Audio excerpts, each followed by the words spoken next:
নমস্কার বন্ধুরা, শখের রান্নায় সকলকে স্বাগত।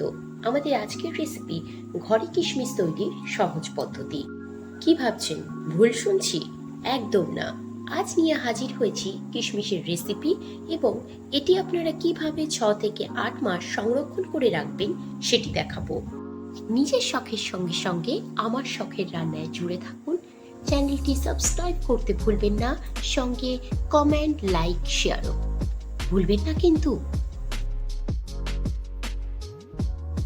নিয়েছি 250 গ্রাম আঙুর। আঙুরগুলোকে পরিষ্কার জলে ভালো করে ধুয়ে নেব। আঙুরগুলো ধুয়ে নিতে নিতে ওভেনে বসিয়ে দিয়েছি 3 কাপ পরিমাণে জল। আমি একটা বড় পাত্রতে জলটা গরম করার জন্য বসিয়ে দিয়েছি। দেখতেই পাচ্ছেন আমাদের জল গরম হয়ে গেছে। এখন আমরা একটা ঝাঁঝরি থালা আমি এখানে ব্যবহার করেছি। ঝাঁঝরি থালা গরম জলের পাত্রের ওপরে রেখে তার উপরে ধুয়ে নেওয়া আঙুরগুলোকে দিয়ে দিচ্ছি। গরম জলের ভেতরে আঙুরগুলোকে দিয়ে কিশমিশ তৈরি করছি।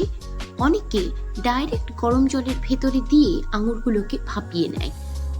কথাটা না বললে ভুল হয়ে যাবে, আমি নিজেও সেটা করেছি, কিন্তু তাতে করে কিশমিশের ভেতরে যে রসালো ভাবটা সেটা শুকিয়ে যায় আর বেশি দিন প্রিজার্ভ করে রাখা যায় না।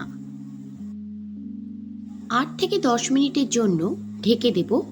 8 থেকে 10 মিনিট পর আমি ঢাকনাটা খুলে দেখব। দেখুন আঙুরগুলোর রং অনেকটাই চেঞ্জ হয়ে গেছে। আমাদের কিশমিশ তৈরির জন্য আঙুর একদম তৈরি। ছাদে চলে এসেছি। ছাদে একটা নেট পাতিয়ে ভাপিয়ে নেওয়া আঙুরগুলো শুকানোর জন্য রোদ্দুরে দিয়ে দিচ্ছি। আঙুরগুলোকে একটু ছড়িয়ে দেব যাতে একটার সঙ্গে একটা না লেগে থাকে। সেইভাবে এক রোদে কিশমিশ তৈরি কথাটা একবার হলেও শুনেছেন, কিন্তু এক রোদে কিশমিশ তৈরি প্রিজার্ভ করার জন্য একটু ডিফিকাল্ট হয়ে দাঁড়ায়। তার জন্য আমি বলবো 2 রোদ লাগাতে।